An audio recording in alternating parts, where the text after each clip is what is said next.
We good to go? Yep, ready to rock. All right, well, welcome everybody back to Country Drive. We have been on a little break, but we're starting back with a great one, Rick Caballo. Hola. It's awesome to have you on, brother. Thank you.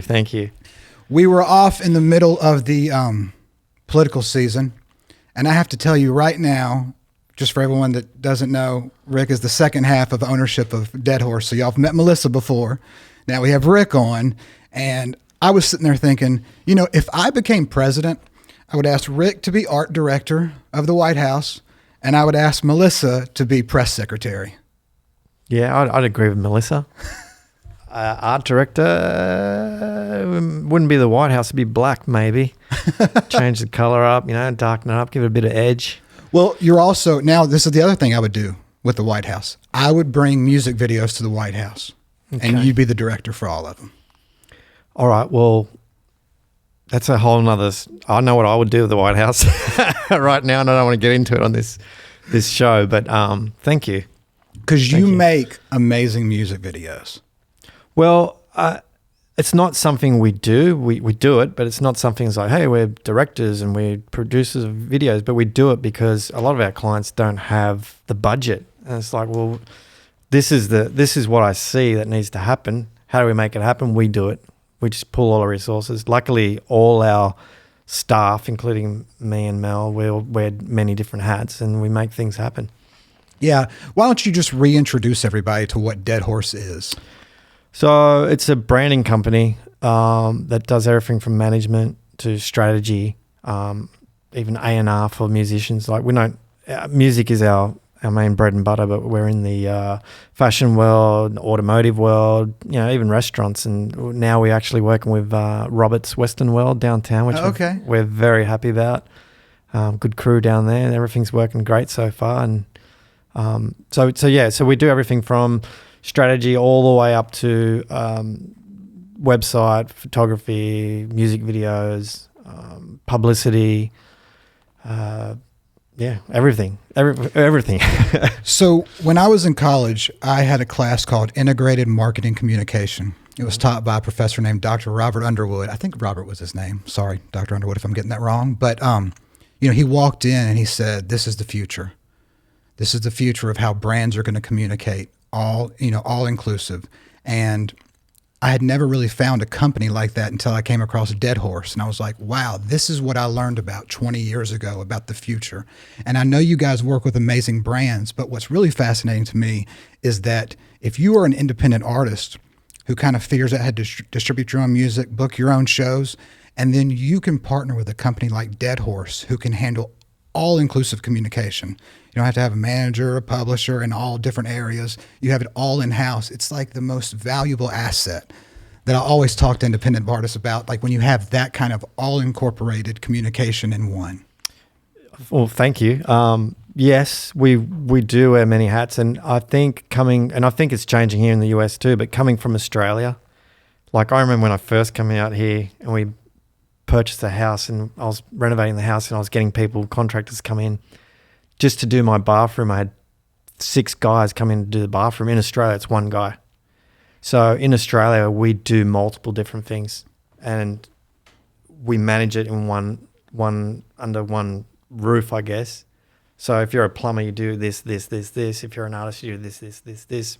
Not because we're better, it's just geography doesn't allow to have a specialist in someone's just purely coming to grout your tiles or put sealer on your tile. I'm like, that's anyone's job. Right. Get someone off the street and do it.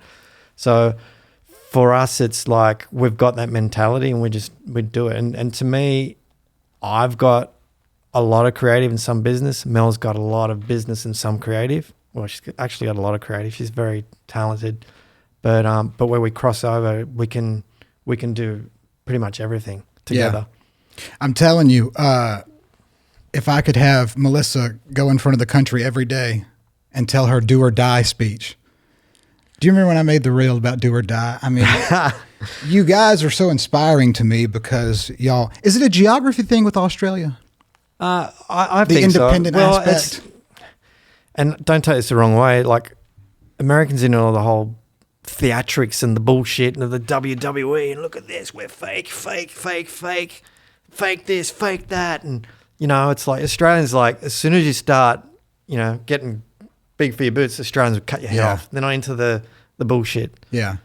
Whereas to me, and I was just saying this on the way here, it's like I love America for it, but I hate it as equally as much for the theatrics, because I just love this place, like the mountains, the people, the cars, all that sort of stuff. But I was just talking on the way here about Opry Mills, the Christmas show.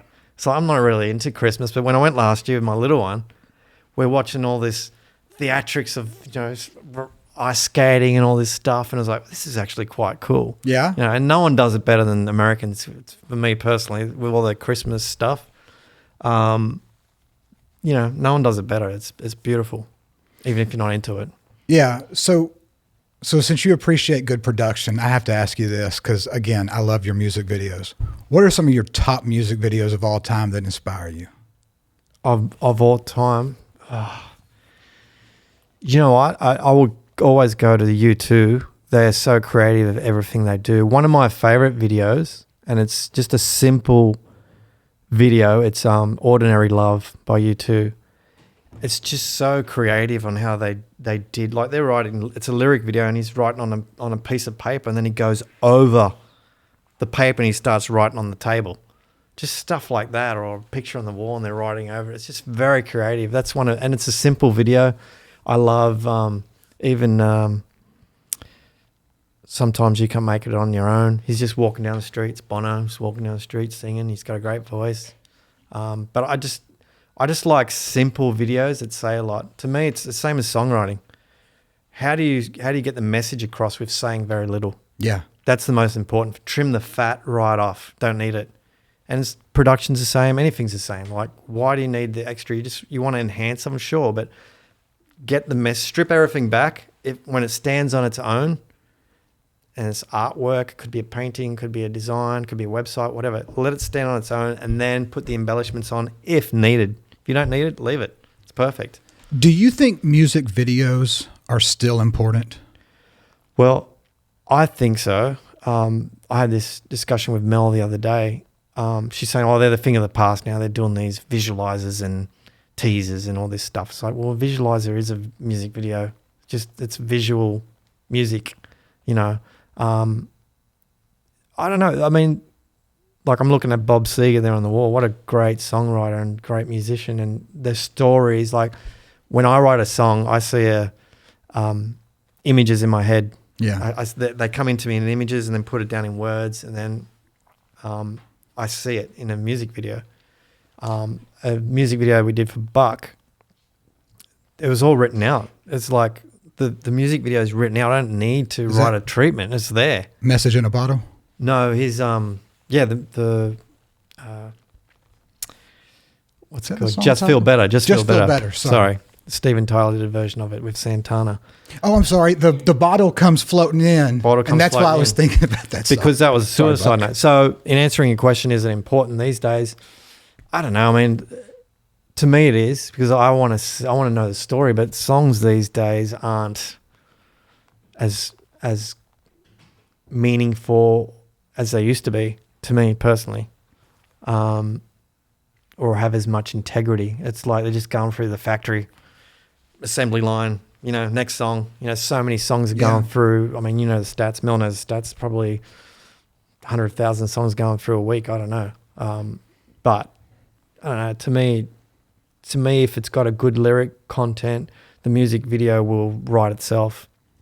With, like you were mentioning, Bob, with Like a Rock, they even were able to interpret that for that Chevy commercial where it's going up the mountain. It's like the perfect lyric to be interpreted in various, not just a music video, but even in commercial. Yeah. I don't listen to music these days at all.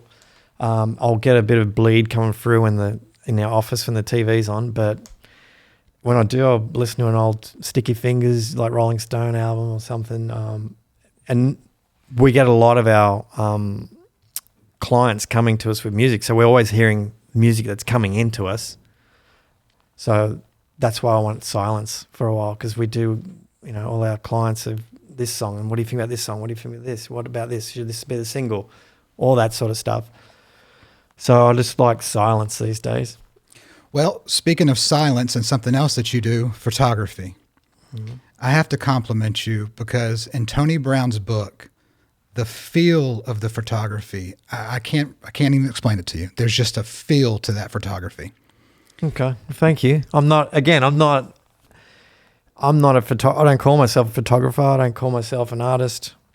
I don't call myself a graphic designer. I'm just creative, I guess. And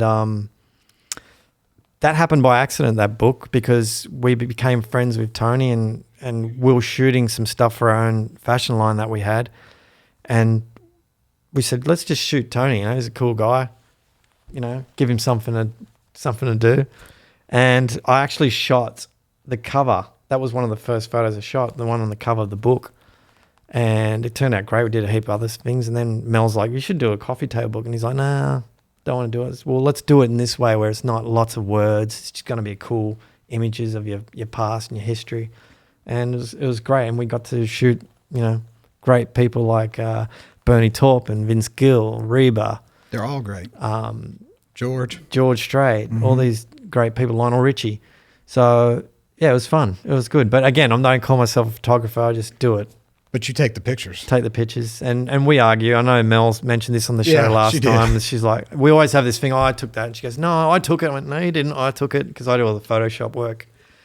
And I'll juice up the brightness and contrast. And there's Mel in the background doing something, on a pad or something. You couldn't have taken that because you wouldn't be in the photo if you took it. Right. It's fun because I have the book in my book bag over there. And last night I was looking at it. And now when I look at it after our podcast with Melissa, I just hear y'all arguing about who took what. Yeah. That's about it. But no, it was fun. And like again, I don't get into the technical stuff and that, but we're shooting Ronnie Dunn, and Ronnie Dunn's a great photographer, and he's got all the gear, the best gear you can get. So, what are you shooting on there? And I'm like, it's a D5 whatever. And he's like, oh, okay, who's this guy taking a photo of me? But we got some great results. Yeah, Ronnie was on a podcast recently, and he was talking about how he got really big into photography. Yeah, he's really nice. We went to his house one time, and he had all these prints of like when his African trip, and he'll go out and shoot churches like in Mexico or something, just them old churches, and amazing. So basically what I get from you when you talk about music videos and photography thus far, you don't really worry about what you're great at. You just worry about the job that's in front of you that has to be done, and you figure a way to get it done. Yeah. So what do you do? What do you need done? Yeah. Again, and we're like, I won't take anything that I can't handle, but I pretty much been lucky so far that we can handle all of it. Yeah. And if I can't, Mel, she can cover it. It's just a matter of, we know where the pieces go. And I say this all the time. It's like a box of jigsaw pieces. You shake them up, and it's like, okay, now the image is there, but it's broken. Right. Now we're going to put it back together. And there might be some blank pieces that need to be colored in. You know what I mean? You have to fill in the gaps. How do you vet clients? Like, how do you determine when someone's right for Dead Horse? Well, they sort of come to us because of what we do. So they sort of vet us out first and foremost. We've only had maybe 2 times where it didn't work out and the person was either crazy or didn't see a vision. But we've actually worked for some corporate clients too, which we don't want to take on, but they wanted our edge. They wanted that grit that we could bring to their company. But you know what? We'll work with anyone that's good people. That's all I care about. Is just work. I don't care if you're not famous or whatever. I'd rather it. I love building, and I love the legacy acts too, because they've built this great history and great success of their life. Now it's like it's on a decline. How do we keep it up and continue in the future when they're not here anymore with us? I'm sure both sides have challenges, but what is the kind of compare and contrast for when you're trying to continue a brand versus build a brand? And in the reference to legacy acts versus new artists. Well, it's legacy is a lot easier because they've got a history, a timeline, and you just connect the dots and juice up what has fallen and what's popular. Don't worry too much about it. That's going to continue to rise, but just adjust it all so it all moves on a plane. So building, my thing is with baby acts, musicians. I want to get straight to the core, like let's say you weren't playing music, what would you be doing right now if you weren't playing music? Well, I ride horses and I shoot guns. And okay, great. What else? Well, I go fishing. Great. So that becomes the brand, because if you're honest about yourself, you're going to write honest lyrics about what you do. If you're honest about yourself, if your music career doesn't take off, you can ride horses for a living, or you're doing something you love. To me, it's about doing something you love. I've never done anything for money, ever. It just comes. Money just comes, like that saying, build it and they will come. I just do stuff and I get paid for it, and I've been very lucky and thankful that that happened this way. So, and I urge artists to do the same. It's like there's no point, country's the hot thing right now, so now I'm country and put the hat on and yeah, let's ride a horse downtown or whatever. That's bullshit, you know? Yeah. I'm not into that. So I'm so glad that you're talking about this, because this was something I actually had written down that I want to talk to you about. How do you balance authenticity versus branding? And I'll forward that by saying, do you ever have anybody that comes to you and you feel like they want you to create a mystique for them that isn't actually true to themselves, but they want to be seen with this mystique that's not authentic? Yeah, we do sometimes. Luckily, they listen. We have had some that haven't listened, but it's okay not to be authentic. I mean, as long as you stick to it. Alice Cooper, he doesn't walk around with makeup every day, and he's playing golf with his polo shirt. Yeah. You know what I mean? So he's chosen that character, and that's his character, and he's done an amazing job out of it. Kiss, same thing. Kiss, 100%. Kiss, it's all character based. Can you imagine going to the golf course and seeing those guys with the face makeup? I can imagine, actually. But yeah, to me, you just need to be super authentic and work out what it is that makes you authentic. Because everyone's like, oh, yeah, I'm like Taylor Swift and this. Well, okay, we already got a Taylor Swift. Right. Move that aside. What else? You know, how are you going to fill the gap? And we teach at Mel just did a lecture at Belmont University, but we also teach at Kennesaw State, and we do it's DH7, we call it. It's Dead Horse 7 key branding formulas. And we run through the class and we say, like, if you look at it as like the Super League of like DC Comics or Marvel, where you got Superman, you got Aquaman, you got Wonder Woman, you got the Flash or whatever that is, each one of those has individual powers, right? Mm-hmm. So we don't need another Superman, we don't need another Wonder Woman, we don't need another Aquaman. So how do we go, well, I'm a little bit of Aquaman, a little bit of Superman. Great, we'll fill you in this spot. In that blank, okay, you'll carve out a niche there. Or maybe none of those. Maybe you're a villain, like an Alice Cooper or a Kiss. They're villainous type of people, you know. Even the Rolling Stones, Aerosmith, the bad boys, Black Sabbath. So there's another side to the coin too that you can fill in the gap. But to come out and say I want to be Superman or Wonder Woman, it's like we already got that. So what's the point? It's safe. You know, people want to get attention. They want to make it, and then they see what someone else has done, and it's just safe. And it's like that safety and creativity do not belong in the same room. True, and I get it, because when I came to Nashville to record music, as in my past life, I was a square peg trying to fit in a round hole. Mm-hmm. Yeah, I'm a country, but what I didn't realize is that my country came from the Eagles. It came from the Rolling Stones, like Faraway Eyes, Dead Flowers, Let It Bleed. Yes. Wild Horses. Wild Horses. That's what I go, oh, yeah, it's country, but really it wasn't. I was on the other end. It's like, doesn't fit. And I was probably 10 years too early to be doing that sort of stuff. Not that I'm saying I'm trailblazer or not, but it just didn't fit right. And I'm a better visual artist than I'm a music artist. Right. So trying to fit in is because country's hot right now. And right then, country was just, you know, right now it's hot, but back then it was just coming in to be popular, and in 2007 maybe. So I thought, oh yeah, I can do that, but it's like, it's not about that. It's about lyric content, where you grew up. I grew up on a farm and all that sort of stuff, so I'm a country boy, love my trucks, all that sort of stuff, but I was a rock guy trying to fit in, and it's the worst thing you can do.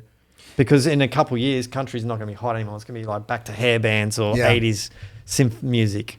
So what's the point? Just stay true to who you are and just keep moving forward. Right.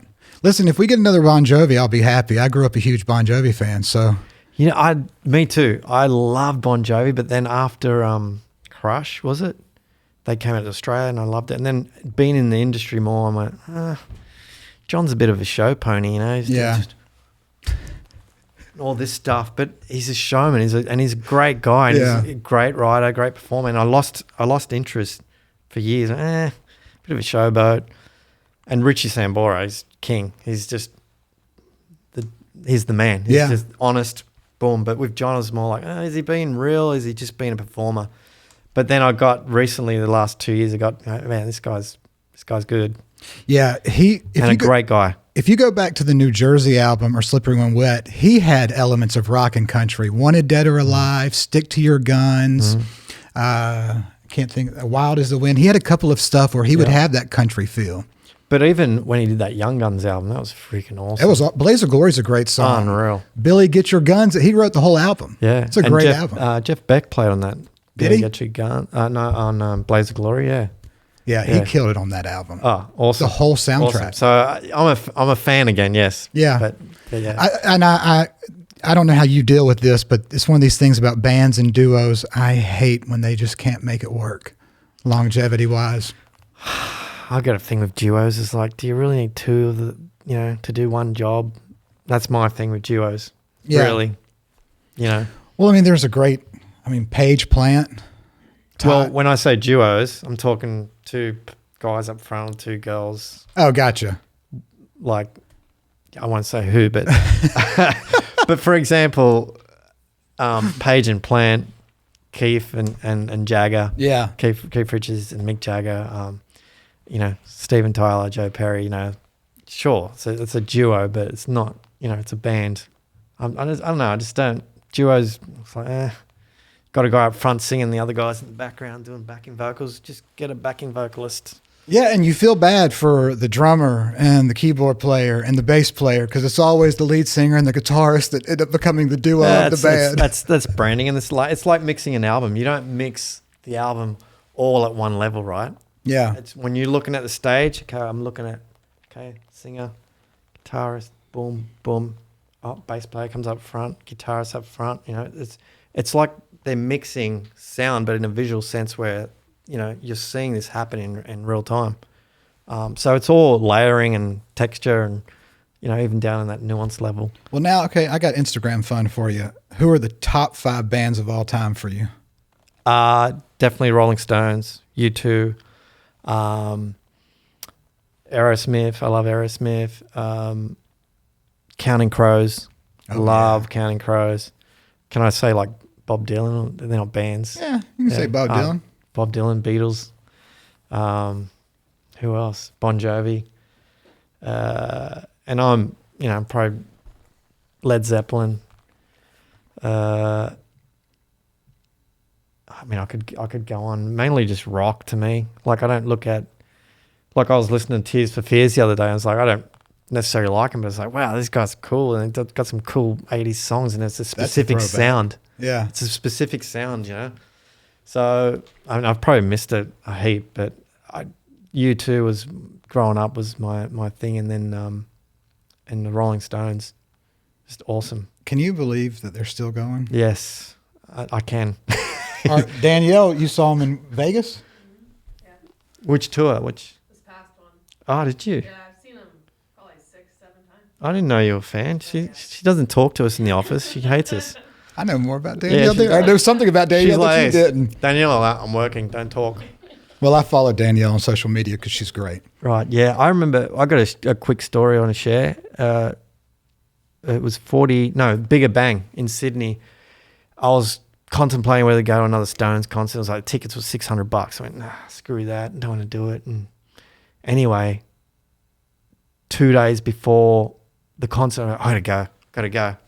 And couldn't get any tickets. And anyway, we ended up getting these cheap tickets, like for $50 in the nosebleed, as far as you can see. I went, screw this. And I'd been in the music business for a long time, playing on one side and on the other side. So I went online and I found some backstage passes on eBay. And they were taking on a photo of it was a San Francisco's 69ers, is it? Yeah. Yeah. 49ers. On a shirt. 49ers. 49ers. $69. Sorry. $60 would be a great name, though.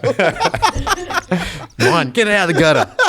But anyway, so I measured the zipper. I went, okay, it's going to be this big, and okay, they're octagonal, and I graphically designed these fake passes. And my drummer at the time, he was my mentor, is Mac, big bald guy, a little bit overweight. I said, let's go to this gig.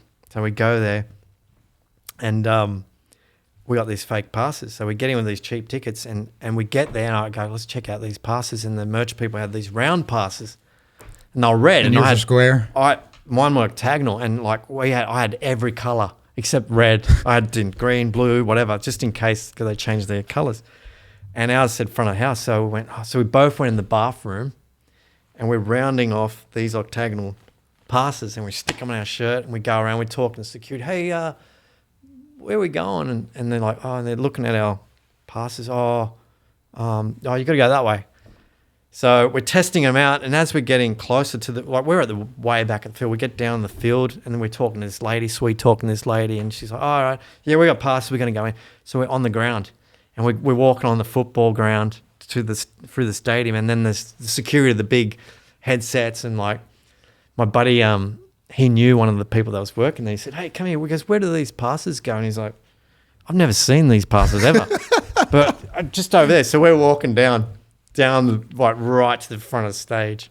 And so we're getting close, and the lights go out. And we quickly go in he was like 4 rows behind. We quickly go in the chairs. There was a gap there.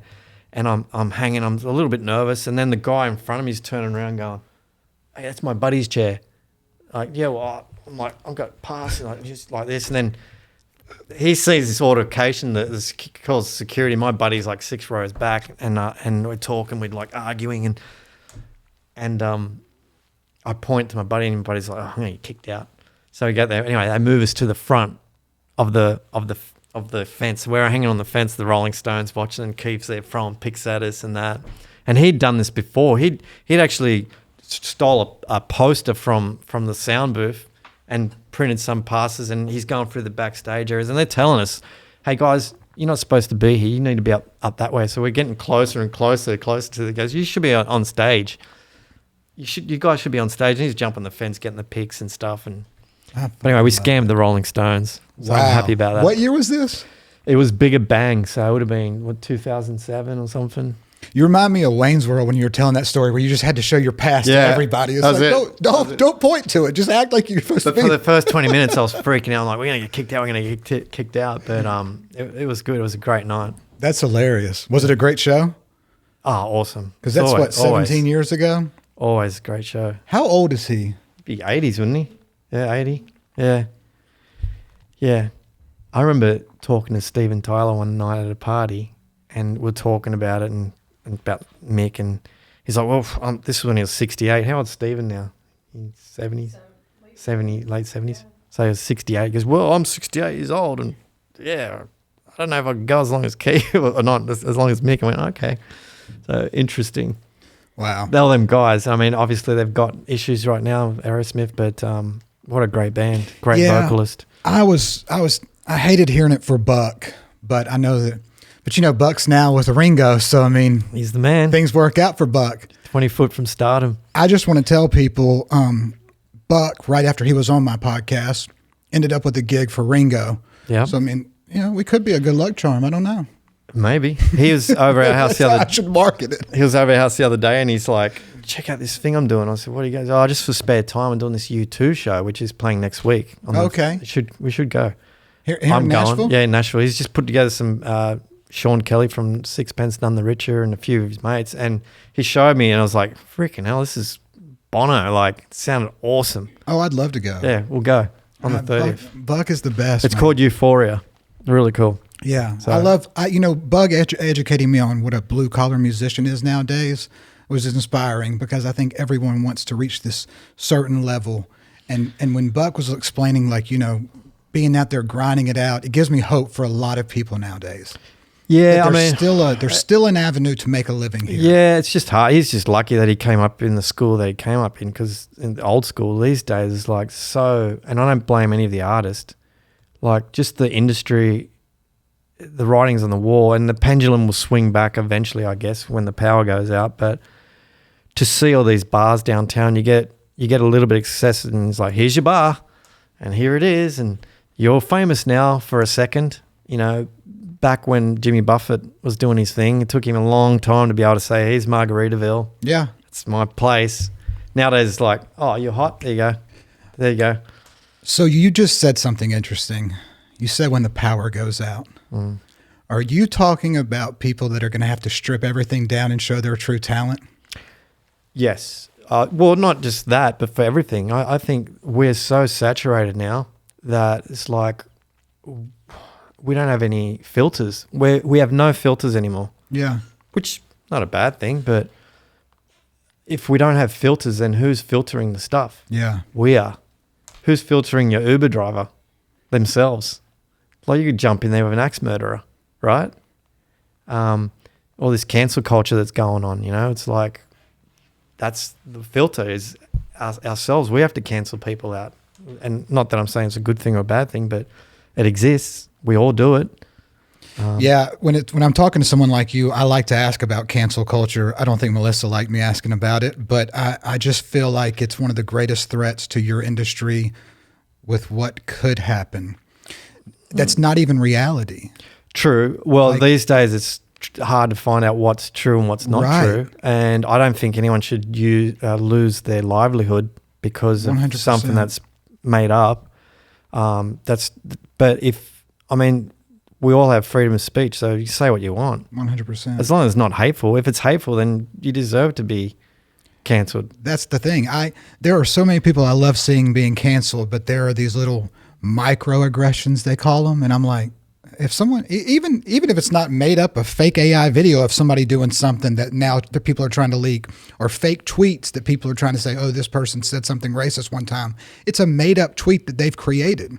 Yeah. But that's going to stick to your image. But I think with what's happened the last few years, especially now after this election run, the internet's just going to be a place. It's just a cesspool of lies. Yeah. And why do you want to go to that information? We have filters. We have outlets, publicity outlets. We have people that we go to get the news, the right news from a trusted source. Right now, it's like, oh, such and such is he's a murderer and he beats his wife up. Okay, now that poor guy's tarred for the rest of his life with that image. So, but I mean, we all do it. We're all guilty of it. I mean, where do you buy your groceries from? Publix. Why? And Walmart. Why? Because it's the closest. It's the closest. Okay, so you just cancelled the other ones out on a positive level. So why wouldn't you cancel anyone out for a negative? Like, I'll go further away from Publix to the next place because they treat their people better. Yeah. They have better product. It's cheaper for positive reasons, so I'd go there. So for negative reasons, I'm going to axe the other people. So we all do it. How often do you get phone calls from press and they're getting the story dead wrong and there's nothing you can do on behalf of your client to fix the story? And they don't care. They just get the story wrong. It happened. Well, it's more of a Danielle question, but I know years ago when we started working with a client, I won't say who, there was a lot of bad press out there that hadn't been changed or expunged. And we had to fight. We had to go in there. We'd send emails, letters, whatever. We couldn't get in. So I'd physically go and knock on the door, speak to someone and go, hey, you got to change this because it's not right. It's not fair for someone to have that. So if we know 100% that it's right, then we'll fight for it until they remove it. Sometimes you can't, or, you can do a SEO clean and all that sort of stuff, but push that down, but it's always there. It's the toughest part of the business. Yeah, and that's not my business. I'm the art director, so I'm across that in meetings and stuff. But I'm glad that I'm not the one fighting on the front line. So we've talked a lot about like genres mixing. You know, you were kind of blazing a trail in the aughts with mixing some rock and country, and now we kind of reached a point where there is a lot of blurring of genre lines. Do you like this, and what's the future of music? Well, I mean, we can always look back to Beethoven and say that's great music, no matter what. And when you say Beethoven, you go, oh, that's a specific style. When the power was out. Yeah, well, when the power's out. And I always say when the power's out because as a designer, all these kids coming through now that are so reliant on apps and AI and they can't design anything. Like I still sketch with on a napkin anywhere. with a pen. This is the design, sketch it out, and then I'll go into and digitize it in the computer and it's there. I've got the knowledge to do that. Whereas the kids now, they're grandfathered in the fact that, well, it's just AI. Let the computer do it for you. But the power will go out, as we witnessed in 2020 with COVID. You know, it's like, okay, we're all at home now doing nothing. And it will go out in another way where it's like, well, we don't have electricity anymore. Or the internet's down, or the internet's a cesspool. So who goes there? No one. So that's when we have to revert to it. But I forget the question. Took it somewhere else. Well, I'll just take it where you were going. What did you think about genres? Mixing genres. Mixing genres. So, I mean, I think it's a good thing. Like, we all have to evolve, but to me, I feel like, and I saw a thing on Emmylou Harris the other day. She said it really eloquently about, and I don't want to paraphrase her, but she was saying that we're in a transition process of, it was before when they were doing stuff country and it turned into this Americana thing. And so she says, I don't listen to this stuff now and don't like it, but it's sort of evolving to something else that it might be good. It's just hard for me these days because I was listening to a track this morning with Danielle. I said, that's Chicago melody that I think it was Palmer Lee that did a song, and it was like, that's a direct melody from that song. I'm like, oh, that's from this song. And even though I don't listen to much music, I've got a lot of history of music from back in the 60s, 70s, 80s, 90s.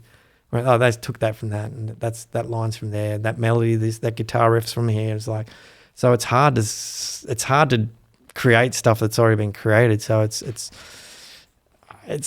hard for the artist as well. It's like, where do these ideas come from? There's so much, and sometimes you just got to disconnect completely and not listen to what's going on around you, and try and pull that energy from somewhere.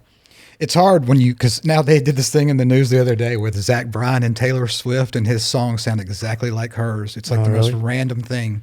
But it's like, it's so saturated. At some point, you're going to run out. You would think it was endless, but I mean, there's going to be copycat. Yeah. Well, it's 12 notes. Like, you got to make it sound as good as you can. So you mentioned something earlier that kind of piqued my interest. So during COVID, as a guy who has such great visuals and creates great visuals, but be it photography or music video, do you see a cheapness to TikTok with just on the phone, in the room, or do you think there's something good and raw and beautiful about it? I'm not on TikTok. To be honest, I hate social media. It's a necessary evil that we need. We need. Because along with the good stuff that comes with it, there's equally as bad, hateful, hurtful stuff that I don't like seeing. Just hate. I hate it. I love seeing, oh, they saved a fluffy puppy dog in the well, and they saved and they nurtured it, and they got a raccoon as a pet, or that's a cool F100 truck going down the road, 1968 model. It's all jacked up, looks nice, it's original. Easy, buddy. You can't get a raccoon as a pet. They'll kill it in New York. Is they? Okay, well, we're in Tennessee, so maybe we'll find one. You must not have heard about Peanut the squirrel. No, I haven't. Yeah, this guy was a social media star with this Peanut the squirrel, and he had a raccoon and a squirrel, and they raided his home and euthanized both of them. Damn, that's harsh. So anyway, back to your answer. But as far as cheapness, I don't think so. I mean, yes, I would like to see some nice videography and cinematic views and the imagery and all that sort of stuff. I think there's a place for it. Definitely there's a place for it, and especially when you can't afford it. And I say this to everyone, if the storyline is that good, you should be able to do a music video on your phone. Really? I think so. Why not? Look at the cameras. The cameras that we got in these phones now are better than what they had in the 70s. I mean, the big cameras that they were, on trucks with and all that sort of stuff. So why not? Why can't you do a cool video, especially when it's on TikTok and everyone's seen it on these little things, and, you're looking at it like this, and we have Vivo on at the office, and, you see all these videos, and some are really like high, detail clips, and then some are not so high detail, but they get the story across. So, why not? It's interesting you say that. I was just thinking, the lead singer of Mumford & Sons, I think he did a solo project, and I think Steven Spielberg directed it, and it was just him and Steven, and he shot it on an iPhone. Yeah, why not? The story. God, he's a legend producer, director. Why wouldn't he pull off a great thing on a phone? Yeah. Why not? I'm still hanging to do a project like that on a phone and low budget and get it out there and do it. I can pull it up on here. So, how important? I'm putting this thing up here. Please don't look at my logo, but I love hearing your stuff on branding. How important is logo? Very, very important. It's the thing that works while you're sleeping. And we say this to the students all the time when we're lecturing. Like part of the lecture, I open up with this upside down McDonald's logo. It's just grey on a black background. Like, what's that logo? And they say, it's McDonald's. And I'm like, how do you know? It's, well, I know. I just know. But it's grey. It looks like a W. Oh, it's McDonald's. And the next slide would be McDonald's logo, yellow, red. It's because it's been embedded into our brains multiple times, like the Coca-Cola logo. It's super important. So when you're driving down the street, you see that, you know what it smells like, you know what it feels like, you know what it tastes like. You know, I'm going to go get that Big Mac. I'm going to eat it. You know what I mean? I'm a vegetarian, so I won't eat it. But I don't eat it much anymore. But I don't eat McDonald's. It's horrible. No offense to the McDonald's, but yeah. So it's super important. It's the thing, and it's the thing that you can license. So that logo, not McDonald's is too big for that example, but let's say Harley Davidson, Ford, they did that collaboration. Mm-hmm. So they used that logo and they mixed it together. But the importance of having a solid logo and sticking to it, I would rather you have a crappy logo and stick to it than this is my logo this week and this week's my other logo and this week's, you know. And kids these days, they don't care. They say, oh, it doesn't matter where. I had a employee say, oh, where's the client's logo? It's like, oh, I didn't use it. Well, you know, us millennials, we like to change it up a bit. I went, no. You don't go to American Airlines and jump on the plane. It's like, well, I'm in Southwest. It's like, that doesn't happen. And if you were to change it every week, like imagine being an airline, right? You got to paint the planes. You got to change all the uniforms, all the napkins, all the flyers in the back seat, all the signage in the stores, all merch. Like you're talking millions and millions and millions of dollars. So that's why they don't change it, because you stick to it and go for it. And it's the same as websites. Kids these days don't have websites. It's the most important thing you can have. They invest all their life into Instagram and TikTok and all that. It'll be gone tomorrow, just like MySpace. Someone will shut it down. So we don't like Chinese government. Gone. Then what? And I know Mel, she was lecturing at Belmont the other day, and some guy goes, well, it's not important. It's like, if you treat your website like your home and your school, your university, like social media, so you're connected with everyone at school. Like, yeah, hey Bob, hey Billy, hey Jenny, whatever. You get that vibe. You go, I sort of know who that person is. We're interacting, but I sort of know who that person is. Or if you go to his house, you walk in, he likes Bob Seger, he likes Prince. Oh, that's a nice statue. He painted these walls black. Why was he painted black? Oh, that's cool furniture. It's got a Middle Eastern feel. So you get a good gauge of who the brand person is, right? Rather than on the surface, and that's what's important. And on top of that, you can't. If you have a shopping cart on your website, then you can sell online and social media. You can't do the other way around, right?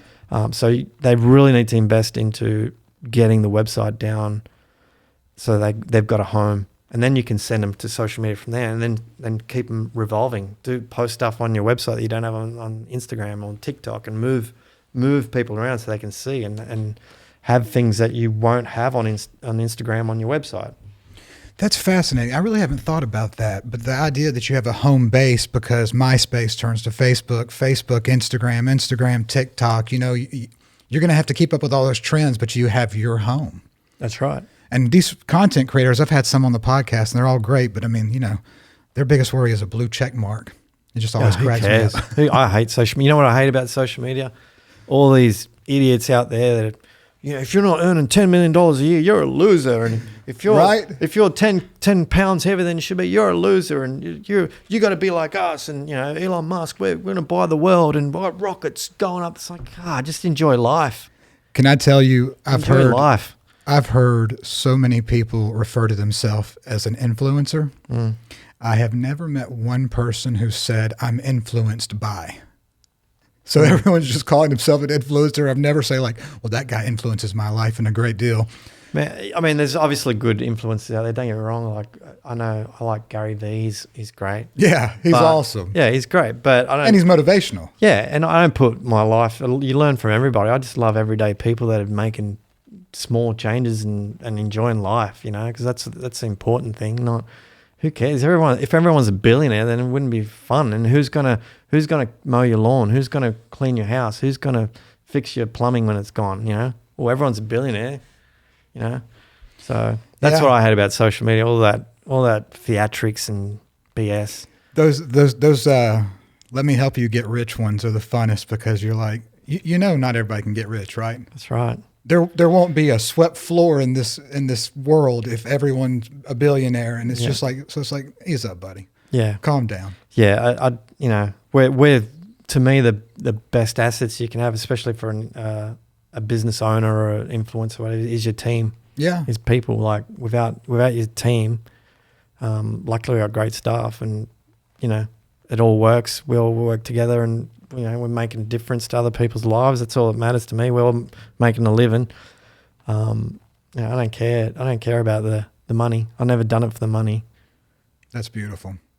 I think if you don't do it for the money and you do it for the love, you won't work a day in your life. You'll just Yeah. be passionate about what the work that you do. Yeah, and I've had jobs where it's like, I'm not really passionate about it, but I do it because I'm passionate about what they believe in. Because we've had clients in the past that, you know, they've got financial stability and they don't care if they make it or not, so they're not hungry. Whereas people that their life depends on, I've got to be out there playing 150 shows a year, 200 shows a year to make it, or to make a living or whatever. That's, to me, that's passion too. That's drive that you cannot get from someone that's got talent. Yeah.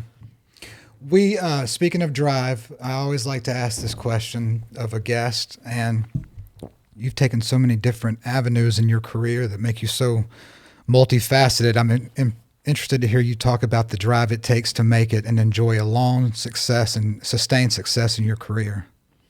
Kind of advice to others. Just find something you love, and the energy will be less taken from you. You'll always have that fire. Luckily, I've just done what I've wanted to do. I just, you know, I started out painting, doing signs, murals, whatever, music, screen printing. You know, I've gone into the digital world, photography, music videos, anything creative, build furniture, renovate homes, whatever. Let's just do it. If you do something you don't love, then the energy will be sucked out of you as well as your soul, and there's no point. When you get dark there, your soul is gone. How do you deal with self-doubt? And I don't mean for you necessarily, because it seems like you're just a go-getter and you just kind of push through things. But you have people, I imagine, that come to you and they're like, man, I just don't know what my direction's going to be. Yeah, I mean, everyone goes through it. Like I go through it, you go through it. We've got big clients that go through it that are successful. Even me, I've taken a lot of time out of playing music. I'm more behind the scenes now, and I, like someone said, do you want to get up and do a show the other day? I went, I don't feel confident, because especially in this town, like if you're in Nashville, you're in the best of the best. When you're there and Match Fitness and you're out there every day playing, you sound great, you can do it. But when you're going to the Olympics, because this is what this is, and you haven't, exercised for 4 years, you're going to do a 800-mile run or whatever. That's a long run. You know you're not ready for it. So I think you just need to dive in. I've recently started painting again because I've taken a bit of time off the painting. And I just picked a project that was like, I knew that I could take on, and as an exercise of getting that muscle memory back. So I think you just got to just take a little bite at a time and just dive in the deep end, and just take small chunks and get back out there. Yeah, pushing through self-doubt is difficult. I when you're trying to start a podcast like me and you have no name recognition, no real background, I deal with it. Yeah, but I've seen some of yours. You ask great questions. It's like, wow, you do your research. It's cool. I think you're a year or something in. Yeah, I think you're going to be sitting high in the next few years. I'll tell you what I really learned the most in the last year. Comparison is the thief of joy. because there are some huge podcasts out there. Podcasts just made a huge difference in the election. But if you get caught up thinking like, oh, well, I'm never going to have 10 million, you're screwing yourself. Well, do you know Bob Bender? The Bob music Bender. side of business? The podcast. Yeah. Yeah. So I don't know his numbers. He recently passed away, rest in peace, a good friend of ours. We went on his podcast several times, and I don't know, it's big? It's decent, right? I don't know how many millions or if a million. But anyway, we'd gotten a lot of clients just from talking to him, and that's someone that a lot of people don't know. Yeah.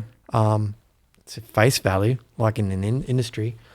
So it's like it all counts. Like we're so localized now with the saturation, and we just got back from Spain, and I see it in real time. It's like when you go to Spain, there's like millions of people on top of each other like this, and they all go to their markets around where they live, that location. Mm-hmm.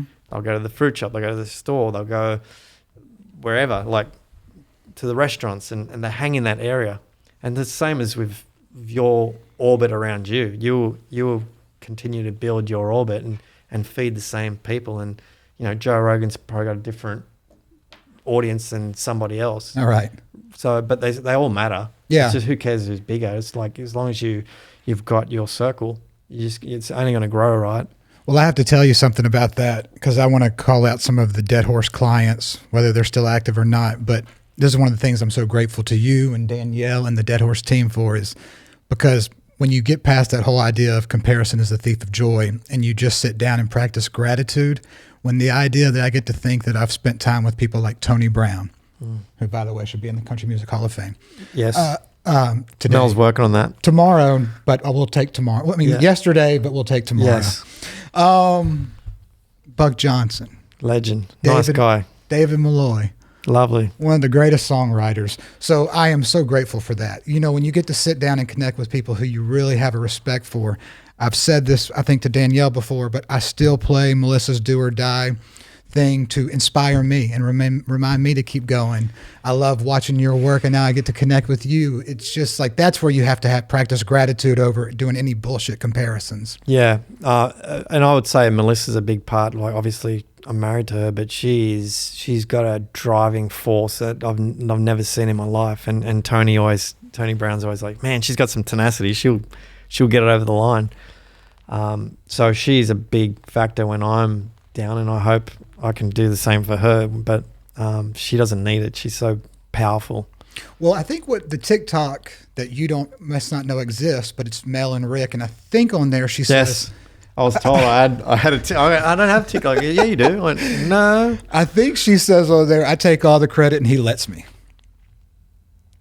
Yeah, I don't care. I mean, that makes a good husband. Yeah, but we're a team regardless. Like, even if I took the photo or whatever, or Mel took the photo, it's like it's still a team. I don't care. To be honest, I don't care. Like, Mel would hate me doing this, but when I used to be painting a lot, people would come in and go, oh, I love that painting. I was like, there you go, it's yours.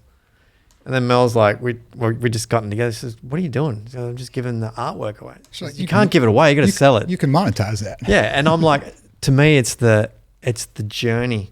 Like, I don't go and paint and go, oh wow, that's awesome. I put it up there and go, oh, I wish I did this. I wish I did that. Change that. I'd rather give it to someone, you know, because my best work's not done yet. And so to me, it's with everything. It's always the journey. You're building furniture. It's the journey building the furniture, not the end piece where I look at it and put my feet on it or whatever. It's just in the moment. I love that attitude. My best work's not done yet. Okay, so we have some of Rick's work here, and if I knew how to flip this thing, I would. Hey, is that weights? Yeah, no, it's Keith Richards. Oh, okay. You can't see it all, but Bono, Stephen, Mick. There's a Willie Nelson somewhere down here. I want to see the Willie one. You want to see the Willie? Yeah. You want to see my Willie? Come on, Between man. that and 69er, we've gone off the rails. Okay, and also before we get out of here, I've got the websites up. Is this one still active? No, I haven't updated that in Okay, a so long I'll go time. back to Dead Horse. Yeah, that's old. I need to pull that down. And Easton, if this doesn't come up on the screen, I can just put it in and post. But Yeah, it's not coming up. Yeah, it's not, because there's an amazing Just refresh graphic it. here. Refresh it up top.